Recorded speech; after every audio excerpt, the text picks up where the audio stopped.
Bientôt le jour se lèvera, la lumière en ta nuit jaillira. Bientôt le jour se lèvera et l'amour en ton cœur chantera. C'est le jour du Seigneur, c'est le jour de sa joie, et sur terre la paix du ciel. Bientôt, Seigneur, ton jour viendra. Bientôt, Seigneur Jésus.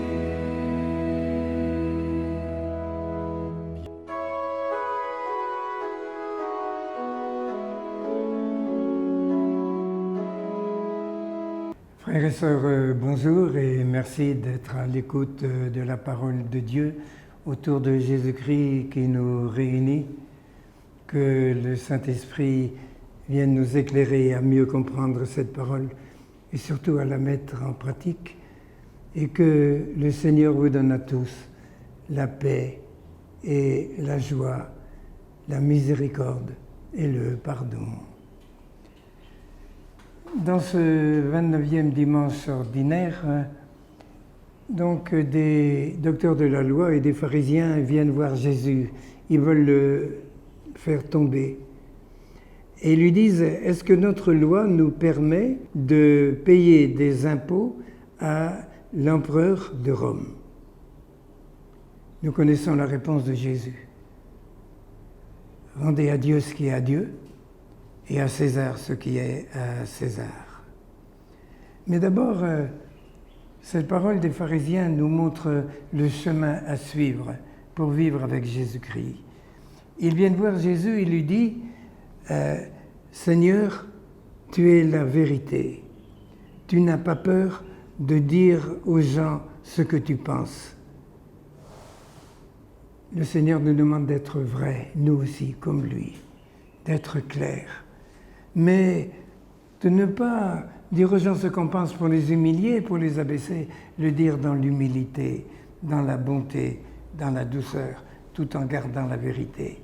Être vrai avec tous, respecter les riches, aimer les pauvres et les petits. Dieu est l'ami des petits et des pauvres parce que ce sont eux qui souffrent le plus, ce sont eux qui ont le plus besoin de notre aide. Et puis la réponse de Jésus. Donc rendez à Dieu ce qui est à Dieu et à César ce qui est à César. En fait, je pense qu'au Sénégal, on rend à Dieu ce qui est à Dieu. Nous faisons beaucoup de prières, de neuvaines, de pèlerinages, de rassemblements. Et c'est très bien, c'est important. À condition, bien sûr, que cela nous aide à nous engager dans la société. Pas seulement rendre à Dieu, mais rendre à César ce qui revient à César. Jésus était un citoyen, il a payé l'impôt jusqu'au moment de sa mort. Il a respecté Pilate. Le Seigneur nous demande de nous engager, de vivre avec nos frères, construire le royaume de Dieu avec lui, là où nous sommes. Pas seulement entre nous, mais avec tous ceux qui nous entourent. Le royaume de Dieu est pour tous les hommes. Jésus est mort pour tous. L'Évangile est pour tous. Qu'est-ce que le royaume? C'est un royaume de justice et de paix, de pardon, d'amour, de vérité. À chaque fois que, dans les petites choses ordinaires de notre vie, dans les choses simples, nous mettons un peu plus de justice, un peu plus de paix en réunissant les gens, où nous amenons le pardon, nous essayons d'être vrais, le royaume de Dieu est là. Alors, accueillons ces paroles de Jésus. Vous êtes le sel de la terre. Pas seulement le sel de la paroisse, le sel de la terre. Vous êtes la lumière du monde entier, pas seulement de l'Église. Soyons le levain dans la pâte pour rendre à César ce qui revient à César, nous engager dans la société, construire un monde nouveau, parce que c'est dans la société que le royaume de Dieu se construit.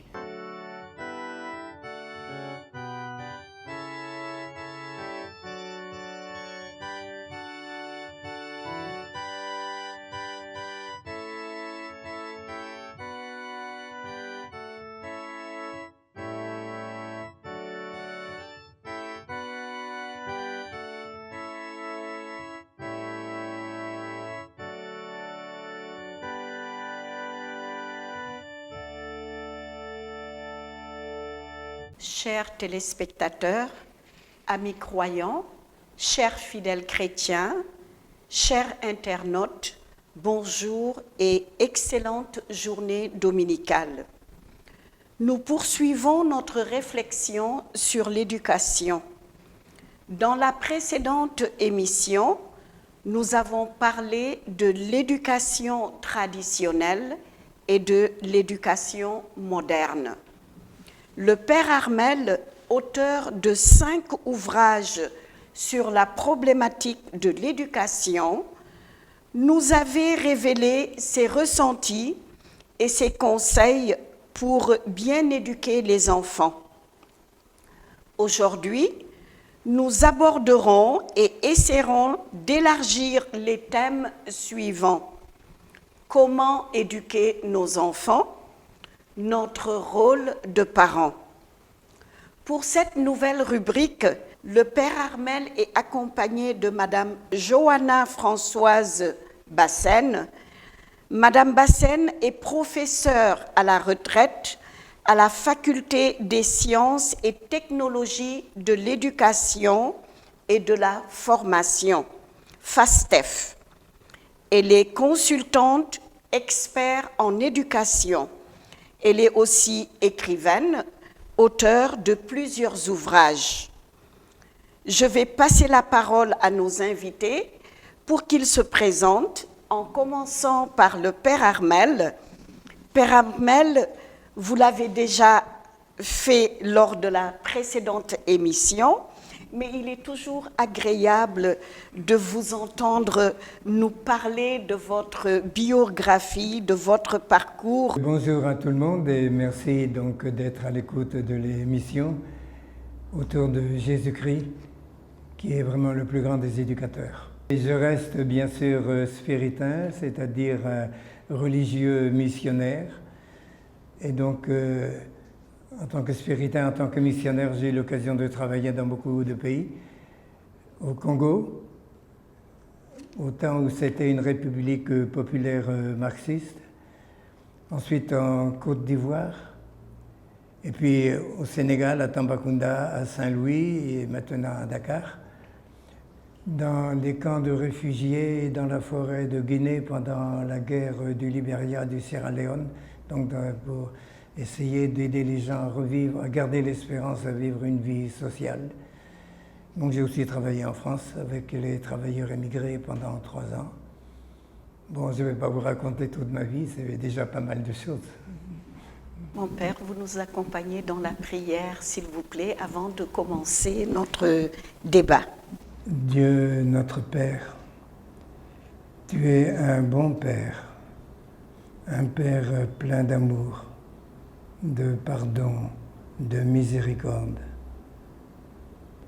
Tu es une bonne mère.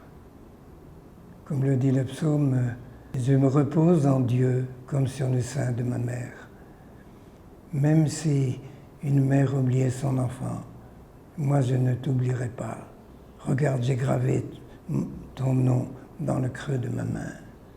Seigneur, aide-nous à être des pères et des mères comme toi, dans la bonté, la miséricorde, mais aussi la responsabilité pour faire grandir nos enfants, pour faire grandir ton royaume là où nous vivons. Toi qui es le vivant pour les siècles des siècles. Amen. Lors de la première rubrique sur la question de l'éducation, nous avons retenu quelques points essentiels. Il ne suffit pas de faire des enfants, il faut les éduquer. Certains parents aiment faire des enfants, mais ne les aiment pas. Un enfant, il faut l'éduquer dans l'amour, tout en sachant qu'ils ne nous appartiennent pas, mais appartiennent à Dieu. Il faut les éduquer dans le Seigneur, avec tout ce que nous offre l'Église dans et à travers les mouvements d'action catholique. Notre thème de ce jour regroupe 2 ouvrages très enrichissants du Père Armel. Et avec Madame Bassène, tous 2 écrivains, nous essaierons de donner un éclairage sur quelques aspects saillants contenus dans ces diverses conférences sur l'éducation, à savoir le rôle des parents dans l'éducation, qui rejoint l'ouvrage du Père Armel intitulé « Notre rôle de parents », ce qui nous permettra d'avoir les points de vue de 2 écrivains. L'impact positif d'une éducation basée sur la douceur, la bienveillance et la voix de l'Église sur la question. Père Armel, votre livre relève que le mariage se présente comme un projet de vie. Ce projet est scellé par le sacrement de mariage. Mon Père, vous accompagnez les couples, vous les préparez à ce sacrement. À quoi cette décision engage-t-elle les futurs mariés dans l'Église et dans la société? Dans ce que vous avez dit, je vois trois mots importants. D'abord, avoir un projet de vie, ensuite l'engagement et ensuite le sacrement. Bon, avoir un projet de vie, je crois que c'est vraiment important. Il y a trop de jeunes qui sont pressés de se marier. Donc ils s'entendent bien, ils disent on va vivre ensemble. Mais ils n'ont pas pris le temps de vivre, de s'engager ensemble. De partager déjà les engagements qu'ils vivent dans les mouvements de jeunesse, dans la paroisse, dans la société, au travail, où ils sont. De prendre le temps ensuite de partager ce qu'ils font et aussi de se demander, bon, quelle famille nous voulons construire, quelle éducation nous voulons donner aux enfants, pour reprendre le thème d'aujourd'hui. Donc la première chose, prendre le temps de se connaître, de vivre une véritable amitié avant de s'engager. Ensuite, l'engagement. Le mariage, c'est un engagement. D'abord, c'est un engagement personnel. Si je me marie, je m'engage sérieusement. Et nous voyons que malheureusement, il y a trop de divorces et que la plupart des causes de divorce, même simplement quelques années après le mariage, c'est l'infidélité. Je m'engage personnellement. Je m'engage envers l'autre et nous nous engageons à 2. Nous nous soutenons l'un l'autre. Mais le mariage, nous nous engageons aussi envers nos 2 familles. Et c'est pour ça que c'est important de donner toute sa valeur au mariage traditionnel. Et d'essayer de le rendre meilleur, de diminuer tous ces problèmes de la dot, de le manque d'ensemble. Et que nos 2 familles, même si elles ne sont pas chrétiennes, puissent s'engager avec le fiancé et la fiancée le jour de leur mariage. Mais en même temps, si nous sommes chrétiens, nous nous engageons bien sûr dans l'Église, en nous soutenant l'un l'autre, chacun en voyant à quoi Dieu nous appelle, et nous nous engageons aussi dans la société. Bien sûr, mari et femme, nous n'avons pas les mêmes activités, nous n'avons pas les mêmes engagements, mais nous partageons nos engagements. C'est donc cette décision du mariage, c'est à tout cela que ça nous engage. Nous engager dans les 2 familles, nous engager dans l'Église, nous engager dans la société. C'est pas facile. Et justement, c'est pour ça qu'il y a le sacrement. Par le sacrement, Jésus-Christ nous branche sur son amour. Dieu, notre Père, transforme notre petit amour humain dans son amour à lui, pour que, unis à Dieu par le sacrement, nous pouvons nous aimer à la lumière du Saint-Esprit, dans l'amour du Saint-Esprit. Et c'est pour cela que le sacrement est tellement important. Bien sûr, il y aurait beaucoup de choses à dire, mais je crois que ce sont ces 3 choses importantes. Un projet de vie, un engagement avec tous, et vivre son mariage avec Dieu, dans l'amour de Dieu, grâce au sacrement. Madame Bassène, que pouvez-vous nous dire sur ce sacrement de mariage en tant qu'épouse et mère? Disons que moi, je n'ai pas rencontré d'énormes difficultés dans ce domaine parce que mon mari faisait pratiquement partie de la famille. On se connaissait bien et les deux familles se fréquentaient. Et donc, finalement, il n'y avait pratiquement pas d'obstacle à ce niveau-là. Mais il faut dire que j'ai aimé la famille de mon mari. Il n'y avait pas de fille. Mon mari n'avait pas de sœur. Alors, je me suis dit, étant donné qu'il n'a pas de sœur, je serai et son épouse et sa sœur, et donc la fille de mes beaux-parents. Et donc, je me suis comportée comme ça. Et j'invite tout le monde à se comporter, toutes les jeunes dames, les jeunes filles qui ont un projet de mariage, à vivre cette intimité avec la belle famille. Bon, parfois, c'est pas facile, bon, mais disons qu'il faut quand même essayer parce qu'on se dit qu'on ne peut pas séparer le mari de sa famille ou la femme de sa famille parce qu'elle est née dans cette famille. Il y a une antériorité des liens que l'on ne peut pas détruire. Voilà ce que j'avais ajouté. Mon père, nous savons que les sociétés sont en constante évolution. Aujourd'hui, plus que jamais, les exigences de la vie moderne peuvent déstabiliser l'harmonie familiale. Pouvez-vous citer quelques aspects de la vie moderne qui impacteraient négativement l'entente des parents et l'éducation des enfants? La vie moderne n'a pas que des mauvais aspects.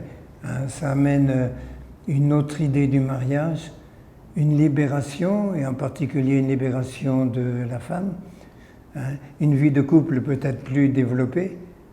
Mais par rapport à l'aspect négatif, parce qu'évidemment il y en a, ce que je remarque surtout, c'est le développement de plus en plus grand d'un certain individualisme.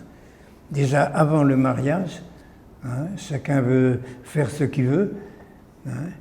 Des jeunes qui vous disent « damay def lu ma neex », et qui se continue aussi dans le mariage. Et puis, une autre chose, c'est que cet individualisme est marqué, on veut réussir dans sa vie, mais ce désir de la réussite, on le met de plus en plus, non plus dans la vie communautaire, la vie de famille, la vie avec les autres, mais avoir un travail pour avoir de l'argent. Et l'argent, pour pouvoir non seulement mieux vivre, non seulement mieux partager avec les autres, mais pour aussi avoir un pouvoir se montrer. Il y a donc l'individualisme, l'importance de l'argent. Et puis aussi, la perte d'un certain nombre de nos valeurs traditionnelles du mariage, parce que suite à tout ce qu'on voit à la radio, à la télévision, dans les réseaux sociaux, on est de plus en plus influencé d'abord par une conception occidentale du mariage. Donc le mari et la femme, quelques enfants, mais toute la dimension communautaire, toute la place de la grande famille, cela souvent elle est oubliée. Et donc on tourne assez facilement sur l'égoïsme. Il y a des couples en ville qui oublient leurs parents qui vivent au village, même leurs propres parents avec tous les problèmes qu'ils ont. Et donc toute l'influence bien sûr des réseaux sociaux. Et puis l'influence aussi des artistes qui malheureusement ne sont pas toujours des modèles de mariage, que ce soit à travers leur chant, leur habillement, leur comportement, leur mariage qui ne dure même pas une année. Donc c'est important de réfléchir à tout cela, d'y réfléchir ensemble, de savoir ce qu'on veut et de nous soutenir les uns les autres pour vivre vraiment une vraie vie communautaire et un vrai partage. Madame Passet. Je vais aller directement aux obstacles. Et ma contribution serait que l'obstacle majeur de nos jours avec la modernité se situe au niveau de l'incompréhension entre le mari et la femme. Vous savez que depuis quelques décennies, les femmes ont beaucoup évolué. Elles ont eu droit, elles ont eu l'accès à l'éducation et puis elles ont pris de l'assurance et elles ont greffé une certaine liberté sur cette assurance, l'assurance qu'elles peuvent réussir, l'assurance qu'elles ne sont pas inférieures aux hommes. Et on peut même voir que dans partout d'ailleurs, les filles réussissent mieux maintenant à l'école que que les hommes. Elles s'investissent énormément. Et tout ça ouvre donc des perspectives d'avenir, je veux dire matérielles sur le plan professionnel. Elles sont cadres, quand elles travaillent, elles ont des responsabilités. Et les hommes n'ont pas évolué dans le même sens. Ils sont restés un peu sur l'éducation légèrement patriarcale et n'acceptent pas une certaine liberté, ils ne donnent pas une certaine liberté à la femme. Et souvent, c'est une des raisons pour lesquelles ça craque et ils sont obligés de se séparer. Et c'est dommage. Je crois que dans l'éducation, il faut intégrer cette dimension et préparer les uns et les autres à vivre ensemble parce qu'ils sont condamnés à vivre ensemble. Quand on veut se marier, il faut faire un effort d'un côté et de l'autre. Et c'est dans l'éducation qu'on peut arriver à cela. Mon père, la communication entre parents et enfants ne serait-elle pas une bouée de sauvetage? Quelle serait la place de la religion dans ce contexte? Bon, c'est évident que la communication est absolument importante. Si on se marie, c'est, comme on disait, avoir un projet de vie, vivre à deux, et donc se soutenir l'un des autres. Et c'est important donc, que chacun ait le souci de demander à l'autre, mais régulièrement, bon, pas pour lui faire des reproches, mais lui demander, mais comment nous vivons, qu'est-ce que tu en penses? Est-ce qu'il y aurait des choses que tu souhaiterais? Est-ce qu'il y a des choses à changer? Donc que chacun se mette à l'écoute de l'autre.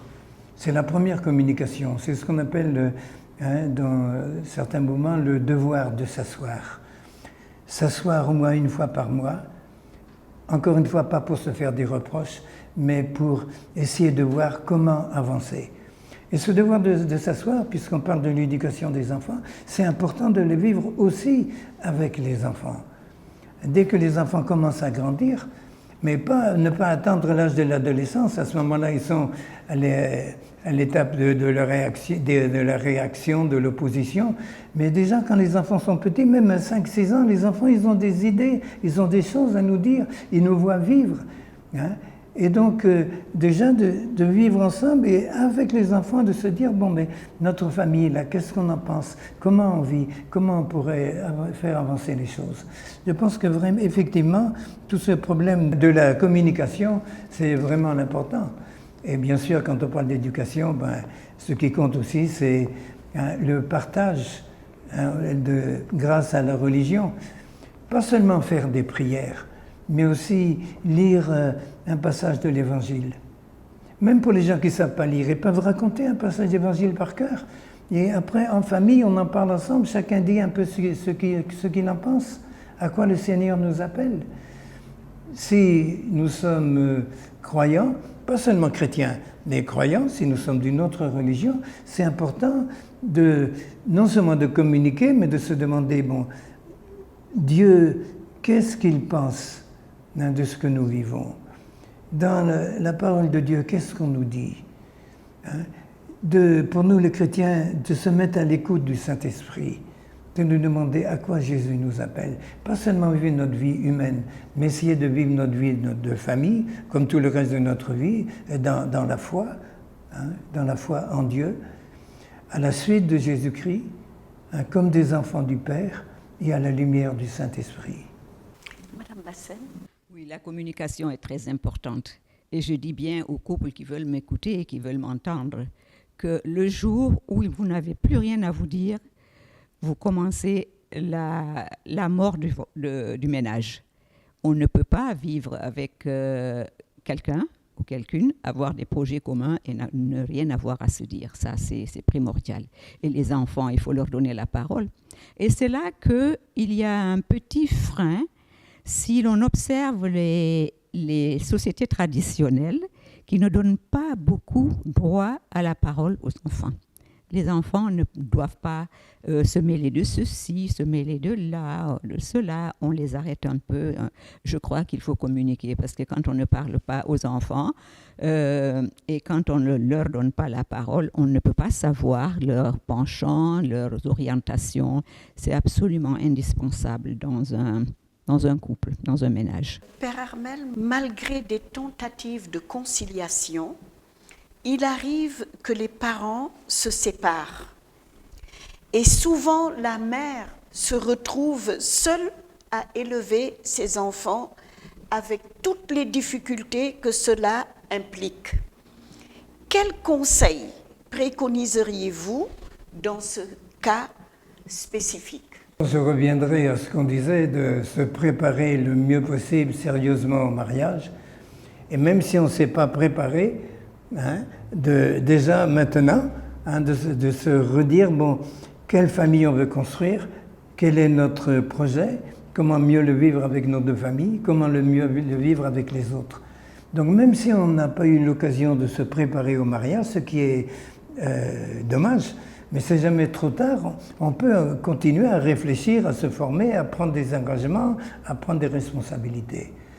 Maintenant, pour les mamans célibataires, je verrai deux choses. Il y en aurait beaucoup d'autres, mais d'abord, l'importance de la grande famille. Parce que je pense qu'un enfant, il a besoin de son père et de sa mère, quoi qu'en disent certaines théories modernes. Et si le père n'est pas là, il a au moins besoin d'une présence masculine, avec ce que ça comporte comme autorité, comme responsabilité. Et que ce soit le petit garçon, mais aussi la petite fille, ils ont besoin d'un adulte. Et donc, si la maman est célibataire, c'est important que les hommes de sa grande famille, et puis aussi certains amis de confiance, certains hommes, parce que une maman célibataire peut avoir des amis hommes, qui puissent intervenir, pas pour commander, mais pour apporter une présence masculine avec tout ce que ça comporte. Et puis, la deuxième chose, c'est que vraiment, vous parliez tout de suite des difficultés, il y a les difficultés économiques, mais il y a aussi la solitude, il y a aussi parfois les oppositions, les critiques et tout ça. C'est que vraiment, les mamans célibataires, elles ont besoin d'amitié, elles ont besoin, on parlait de communication tout de suite, d'être non seulement écoutées, mais d'être soutenues. Et là, je crois qu'il y a un rôle important dans notre Église, dans nos CEB, dans nos communautés chrétiennes. Souvent, on se réunit pour réciter le chapelet, faire un partage d'évangile, mais on ne voit pas les problèmes des gens. Et parmi ceux qui ont des problèmes, il y a les personnes seules, il y a les migrants, il y a les personnes qui n'ont pas de métier, les pauvres, mais il y a aussi ces mamans célibataires qui sont vraiment un appel. Moi, je dis souvent que je ne peux pas prier la Vierge Marie si vraiment je ne suis pas attentif aux mamans qui ont des enfants et qui se retrouvent seules. Parce que ce n'est pas sérieux. Madame Bassène.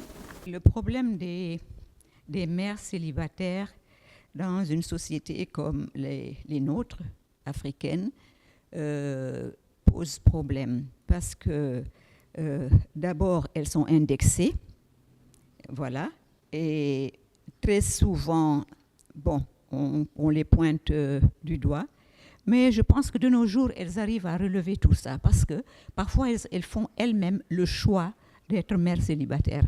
Elles sentent que leur relation ne peut pas aboutir à un mariage. Vous savez, la femme, elle est très maternelle. Voilà, elle cherche à avoir un enfant. À tout prix. Si, à défaut de mari, il me faudra un enfant. Voilà le raisonnement. Il me faudra un enfant. Et je reviens à la figure du père qui est en train de s'effriter parce que dans ce contexte-là, on limite son rôle à celui de géniteur. Voilà. Et sa figure est en train de s'effriter.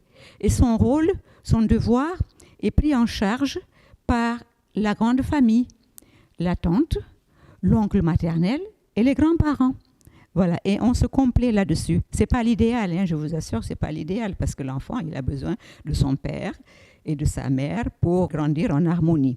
Mais je pense qu'il y a des solutions, surtout chez nous, les Africains, où nous vivons encore dans ce contexte de la grande famille. La famille ne se limite pas au père et à la mère. Donc, voilà mon point de vue sur la question.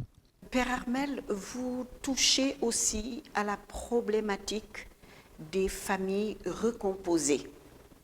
Vous écrivez dans un de vos livres « Aimer les enfants de l'autre ». Une situation de cohabitation compliquée se présente alors. Comment faire? Pouvez-vous, mon père, nous faire part de votre regard sur cette délicate question? Effectivement, c'est un problème qu'on rencontre souvent. Un homme qui s'est séparé de sa femme, qui marie une autre femme, et la nouvelle femme n'aime pas les enfants de la première, ou fera des différences entre les enfants de la première femme qui est partie et ses propres enfants. Il y a donc vraiment un besoin d'être clair, de réfléchir, de faire attention et d'en parler ensemble, mariés, avec la nouvelle femme, pour voir comment construire une vraie famille et comment essayer de voir les choses. Un homme qui s'est séparé de sa femme, ou l'inverse, une femme qui s'est séparée de son mari. Donc quand il se remarie, elle ne se remarie pas avec quelqu'un qu'elle aime, avec une amie, elle se remarie avec un père et avec une mère, donc quelqu'un qui est une personne humaine, qui a son projet de vie, mais qui aussi a des enfants. Et il ne suffit pas donc d'aimer celui avec qui on va se remarier, il s'agit de l'accepter comme père totalement et donc d'aimer les enfants qu'il a eus.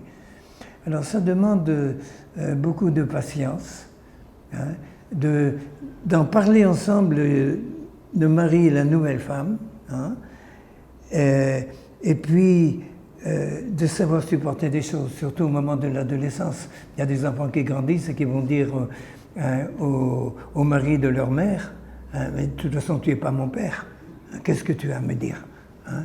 Et donc c'est là que c'est important que mari et femme restent ensemble, qu'ils se donnent le courage de supporter, mais qu'ils aient aussi le courage d'expliquer et de reconnaître, oui c'est vrai, je ne suis pas ton père, bon parce que ta maman a eu des problèmes avec son père, mais il n'empêche que maintenant, nous nous aimons et nous sommes ensemble tous les deux pour nous occuper de toi. Donc, avoir le courage de parler clairement de ces problèmes-là. Sinon, les enfants, ils gardent ça dans leur cœur et ils en souffrent. Madame Passen? Oui, les victimes en général, ce sont les enfants. C'est une question, une situation très délicate. Et moi, je me dis que la femme qui s'engage à épouser un homme avec des enfants, elle ne doit même pas avoir le même regard que si elle épousait quelqu'un de tout seul, qui ne s'était jamais marié. Donc, il y a une question d'honnêteté, je dirais, d'honnêteté à l'endroit de l'autre. On le prend avec ses enfants, on l'apprend avec ses enfants. Il faut en parler. Il faut en parler avant et s'entendre sur quelque chose. Mon père, je vous lis en page 116. Nous faisons grandir nos enfants dans l'amour et la liberté. Comment les parents pourraient-ils concilier ce précepte éducatif noble et l'épineuse question de l'impact des réseaux sociaux et des outils informatiques dans l'éducation, surtout lorsque les enfants traversent la crise de l'adolescence? Bon, je pense qu'on va revenir tout à l'heure sur l'influence effectivement du milieu de vie, de l'école, des camarades de classe, etc. Bon, par rapport aux réseaux sociaux, je pense qu'il faut qu'on apprenne à nos enfants à réfléchir à partir des réseaux sociaux. Qu'est-ce qu'on voit? Quand par exemple à la télévision, il y a un film un peu osé, et puis on n'avait pas prévu à l'avance. Alors, certains parents, qu'est-ce qu'ils font? Ils disent, ou bien ils se lèvent et ils coupent tout de suite la télévision. Ou bien ils vous disent, les enfants, c'est l'heure, allez vous coucher. Ou bien ils baissent la tête et puis ils attendent que ce soit fini. Donc je crois que c'est important d'en parler avec les enfants. Qu'on demande aux enfants, mais qu'est-ce que tu as vu? Qu'est-ce que tu en penses? Qu'est-ce qu'il faudrait faire? Donc que l'on parle avec les enfants de ce qu'on voit en famille, mais aussi de ce qu'ils ont vu sur les réseaux sociaux. Donc là aussi, à quel âge donner un téléphone portable, hein, de parler avec les enfants de leur relation avec les autres, qu'est-ce que leurs camarades leur disent, etc. Et ça, j'ai dit de commencer dès qu'on est tout petit. Hein.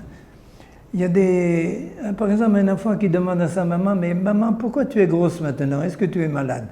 Hein? Il y a des mamans qui baissent la tête, ou bien elles disent, non, je t'expliquerai plus tard, tu es trop petit. Mais et plus tard, si on ne lui a pas répondu, il ne reposera plus la question. Et je crois que c'est dans la vie de tous les jours, et dès le début, que pas seulement pour ces questions de sexualité, mais aussi par rapport à la mode, par rapport à la danse, par rapport au chant qu'on entend, les artistes, tout ce qui se passe maintenant sur TikTok, etc., mais qu'on en parle avec les enfants. Qu'est-ce que tu as vu? Qu'est-ce que tu en penses? Et à ce moment-là, d'une part, ils sont libérés, ils apprennent à réfléchir, et c'est ça qui leur permet de vivre d'une façon plus consciente et plus responsable, quoi. Mais souvent, on a trop peur ou on attend trop longtemps. Madame Basset? La vigilance et la communication, qu'on arrive à atténuer l'impact négatif des réseaux sociaux. Vigilance et communication, donner la parole aux enfants. Parce que c'est certain, comme le dit le père, si vous ne lui donnez pas une réponse, il ira chercher une réponse et il n'est pas dit que ce sera la bonne réponse. Alors, il faut s'engager dans la communication, avoir des moments de partage pour que l'enfant, et lui donner la parole pour qu'il s'exprime. Et c'est lorsqu'il s'exprime maintenant qu'on peut réorienter les idées. Voilà, je pense que la communication est primordiale, comme on le disait au début. Madame Bassène, aujourd'hui, nous vivons dans la désolation provoquée par les crises qui secouent les sociétés et le monde. Des comportements irresponsables, les idéologies extrémistes, la corruption, la crise migratoire, la pollution, le dérèglement climatique, les perturbations scolaires et universitaires, la violence sous toutes ses formes. Pouvez-vous revenir sur ce constat et partager vos sentiments? C'est un triste constat que tout le monde fait. Dès l'instant où on sort de sa maison, on observe. Et moi, j'ai un regard pédagogique sur tout ce que je vois, sur tout ce qui m'entoure. Et je me dis que je suis un peu désolée parce que quand il y a des troubles, par exemple, un mouvement au niveau de l'université, on règle le mouvement, ce problème, de manière ponctuelle, et puis on passe à autre chose. Et les pouvoirs publics ne font jamais le diagnostic de ce mal qu'ils sont en train d'observer, qu'ils sont en train de constater. Et je crois qu'il faut faire le diagnostic pour savoir mais d'où ça vient. Pourquoi les gens se comportent comme ça dans la rue? Pourquoi les gens sont devenus individualistes? Qu'ils se comportent mal, ils sont impolis, ils ne pensent qu'à eux. Bon, et je vois qu'à partir de là, on fait bonne observation, on revient en arrière, et à force de réfléchir, on trouve que le mal est beaucoup plus profond et qu'il est en train de s'amplifier et les mesures ne sont pas prises et ça va aller en s'aggravant. Voilà mon idée, mon point de vue. Dans l'un de vos exposés, Madame Bassène, vous dites que l'éducation a toujours été une préoccupation des sociétés. Et vous faites référence à 3 champs d'action pour l'éducation des enfants, à savoir la famille, l'école, le champ extramuros. Pouvez-vous revenir sur ces champs d'action et nous dire votre ressenti, s'il vous plaît? Le contexte de cette réflexion, c'était une sollicitation d'une directrice d'école qui, à l'occasion de l'Assemblée générale des parents d'élèves, m'avait demandé d'intervenir. Alors, c'était pour montrer que l'enfant, il naît dans une famille. Il naît dans une famille, donc l'éducation commence dès le bas âge dans la famille et doit se poursuivre. Et à un moment donné, il ira à l'école et les enseignants prennent le relais. Mais ils prennent le relais non seulement pour instruire l'enfant, mais pour l'éduquer aussi. Donc c'est un prolongement de l'action qui a été commencée dans la famille, qui se poursuit à l'école. On ne donne pas uniquement l'instruction à l'enfant, mais on doit continuer et lui donner une certaine éducation. Et puis après, ma foi, il y a le rôle dans l'Église catholique, nous avons cette chance-là d'avoir des associations, des regroupements d'enfants, CVAV, scoutisme, club de ceci, club de cela. Et ça se passe en général autour de la paroisse où les enfants peuvent recevoir un complément d'éducation. Et j'insiste là-dessus parce que ça devient une éducation informelle. Ils sont libres, libérés de ces 4 murs de la classe, des murs de la famille, de la maison familiale. Et là, ils peuvent s'épanouir et donner tout ce qu'ils ont. Et c'est vraiment une formation complémentaire qu'il ne faut pas négliger.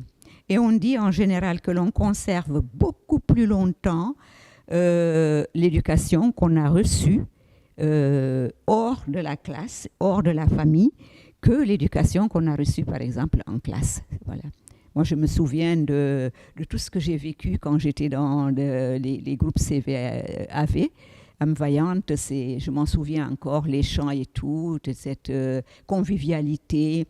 Et c'est très bien pour la socialisation de l'enfant. Mais, hors les murs de la classe et hors les murs de la maison, il y a aussi le danger de la rue, qui n'est pas négligeable. Et il peut faire de mauvaises rencontres dans la rue et prendre de mauvais penchants, avoir de mauvais comportements. Et ça, c'est vraiment à surveiller. C'est à surveiller. Mon père, nous parlions tout à l'heure des comportements irresponsables.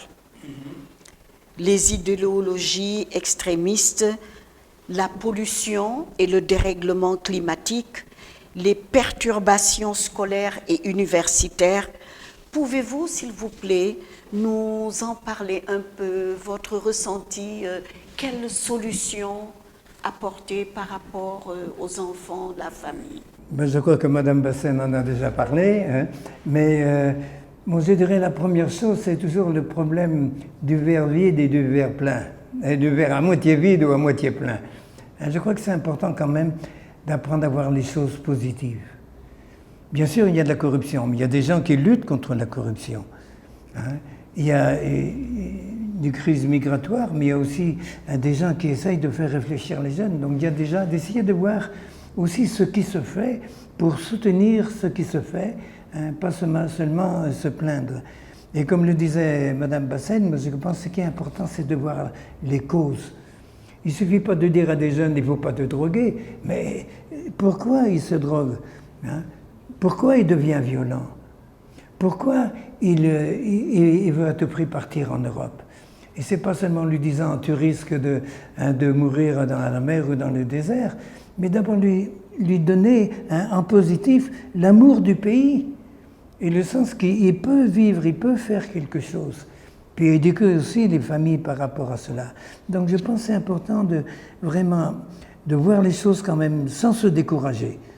Avec le réchauffement climatique, la pollution et tout ça, le Covid qui nous est arrivé, il y a des gens qui disent mais on arrive à la fin du monde. Moi je pense qu'on n'arrive pas à la fin du monde. On arrive à une nouvelle situation qui va nous appeler à créer un monde nouveau, avec des nouvelles relations. Hein? Et je crois que bien sûr la foi, la parole de Dieu, la force du Saint-Esprit est essentielle pour cela, pour y voir plus clair. Mais ce qui me frappe dans l'Évangile, c'est que Jésus il voit les choses d'une façon positive. Il rend grâce à Dieu. Je te rends grâce, Père, hein, pour toutes les bonnes choses qui se passent dans le monde. Je te rends grâce pour les pauvres et les petits, parce que tu leur as révélé les sagesses du monde. Je crois à nous de chercher les sagesses du monde que Dieu met dans notre cœur. Madame Bassène, le Père parle d'une éducation basée sur l'amour. Et vous, Madame Bassène, avez fait un travail intitulé « Pour une approche pédagogique basée sur la douceur et la bienveillance ». Pouvez-vous développer un peu ce que renferme cet intitulé? Imaginez un peu, revoyez la scène d'une maman avec un bébé. Ça se passe comme ça, vous voyez. Elle l'allaite, elle lui dit des petits mots, des gentils mots, elle le caresse, et tout ça c'est la douceur, vous voyez. Et la bienveillance. Alors déjà dans la famille, il faudrait que les parents soient bienveillants évidemment, mais entourent leurs gestes et leur éducation de douceur. Et là, on a un obstacle qui est de taille, c'est la tradition. Dans la tradition, non seulement africaine, mais occidentale aussi, dans toutes les traditions, on a toujours pensé que c'est en corrigeant l'enfant, en lui montrant de gros yeux menaçants, qu'on arrivera à les changer, à faire eux une femme digne de ce nom, un homme digne de ce nom. Mais ils ne savent pas que l'effet est négatif sur l'enfant. Et récemment, donc, depuis quelques décennies, les neurosciences ont confirmé donc cette douceur nécessaire à l'éducation de l'enfant. Parce que d'abord, c'est une douceur, une douceur quoi, dans le regard, ça commence dans le regard. Aussi bien à la maison qu'à l'école, déjà dès la petite enfance, si l'enfant vous approche, vous le regardez. Mais ça dépend comment vous le regardez. Alors si vous le regardez avec des yeux doux, avec douceur, il se sent appelé, il viendra vers vous, il y a une communication qui va s'installer, ça le rassure, il se dit « Ah, elle n'est pas méchante, je crois que je peux approcher, je peux jouer, ainsi de suite ». Il y a la douceur dans la voix. Là aussi, éviter de réprimander, de gronder avec une grosse voix. Non, on peut corriger. Je dis, douceur n'est pas incompatible avec fermeté et sévérité. Donc, on peut éduquer, on peut corriger, mais toujours avec douceur, parce que c'est la douceur qui va installer la confiance chez l'enfant, qui va confirmer qu'il est aimé, qui va faire qu'il se sent aimé. Et à partir de l'amour, vous savez que toutes les portes, l'amour ouvre toutes les portes. Il y a cette douceur-là. Il y a la douceur dans les gestes, aussi bien dans la maison, dans la famille qu'à l'école. On pose la main sur l'élève. Oh, même s'il a fait une bêtise, il se dit « je ne serai pas puni comme je l'attendais ». Alors, il y a des petites caresses comme ça. Il y a même des gestes qui appellent l'enfant. Et puis, il y a à côté de cela la bienveillance dans l'écoute. On en a parlé tout à l'heure. Il faut écouter les enfants en famille, à l'école et partout. Il faut les écouter parce que sinon, ils ne diront jamais ce qu'ils ont dans le cœur et on ne pourra pas les surveiller, on ne pourra pas les orienter. Et c'est en les écoutant qu'on peut faire tout ça. Voilà. Mon père, avant la fin de l'émission, je souhaiterais que vous reveniez sur quelques points de la première émission. Vous avez parlé du Djom, de la Kersa, du Teguin. Je voudrais que vous repreniez ces quelques valeurs en Wolof. xam naa ne ñun lañu dund ci àdduna bu bees wante ñun donc africain lañu sénégalais lañu ak waruñu fàtte lépp lu ñu sunuy maam lañu ñu jàngal ah naka ngeen wax ñu wax les valeurs traditionnelles sénégalaises ngor muñ tegin kersa sutural wante en même temps am na ñaari problème bu njëkk bi àdduna si soppeeku na war nañu seet naka la ñu mën dund ak valeur yooyu wante ci suñu àdduna bu léegi dañu wax ne on peut pas arroser le riz d'aujourd'hui avec les pluies d'autrefois. Si le rythme du tam-tam change, il faut changer le rythme de la danse. Donc war nañu seet naka la ñu mën à continuer di danga suñu valeur yooyu ci suñu àdduna bu léegi xam nga bu ñu nekkoon ca dëkk ba am nga agale nit ñu bare parce que am nga place ci dëkk ba wante léegi bu nekk ci 5e étage bu amee ñaari nag rek mënuloo agale nit ñi pourtant teranga ñu war ni Sénégal siiwu teranga naka la ñu mën a continuer suñu teranga ci suñu dund bu léegi ak suñu problème bu léegi defe naa affaire bi bon ak amuñu solution war nañu koy seet lu ñu mën a def mën na jël beneen exemple sutural baax na wante léegi bu ñu gisee ne am na nit dinañu violer ay diantre loolu du yoon donc war nañu seet war nañu am sutura war nañu continuer ñu am sutura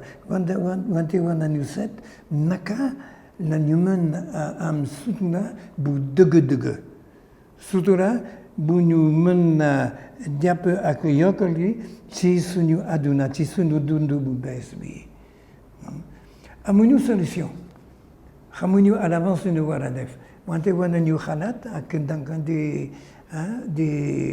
di waxtaan di sottante xel waxtaan ak suñu morom naka la ñu def ci émission boobu yéen déglu émission di ngeen continuer di waxtaan ci seen diggante ci seen njaboot ak ci seen i xarit ñu seet naka la ñu mën a def nit moderne ñu dund ñu am jàmm ñu nekk à l'aise ci suñu àdduna si wante war nañu fàttali fu ñu jógee ndax war nañu ne boo fàtte foo jógee mënuloo xam foo war a dem donc defe naa ne ki valeur yooyu am nañu maanaa trop ñun duñu tubaab duñu brésilien duñu japonais war nañu nekk lu ñu nekk wante war nañu nekk moderne africain et moderne et pour nous africains modernes et chrétiens donc lañu jàng évangile bi xam ñu xam Yeesu Krista ku gën a am ngor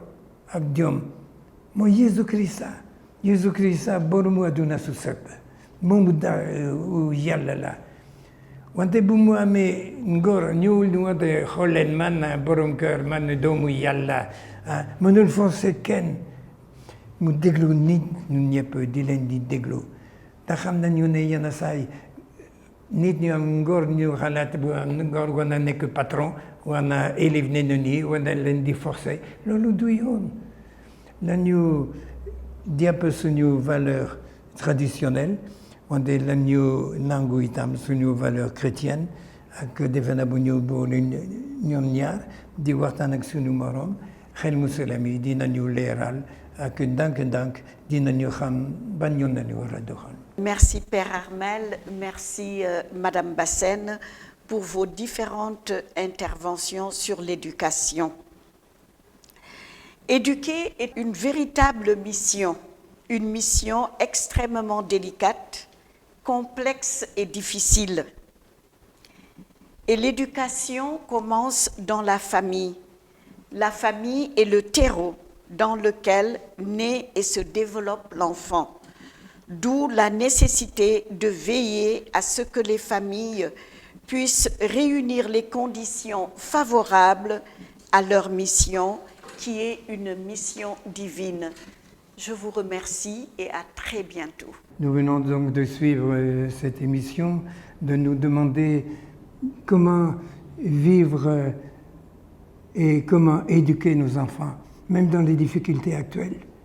Il y a des parents qui partent à 5 heures du matin, qui reviennent que tard la nuit, ils ne voient pas leurs enfants. Comment les éduquer?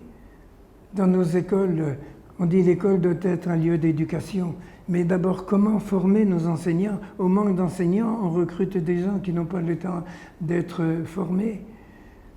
Donc, essayons vraiment de répandre ce souci d'éducation, pas seulement dans notre famille, mais dans la société, dans l'école, dans le quartier, de soutenir les mouvements, d'aider les jeunes à s'organiser, pas seulement pour les ngel, les yendo, les khawaré, les soirées dansantes, mais de se retrouver ensemble, pas seulement dans les groupes de prière, mais dans les mouvements, dans les ASC, dans les groupements de quartier, pas seulement dans les organisations chrétiennes, mais aussi avec tous les autres. Je pense que c'est à cela que le Seigneur nous appelle.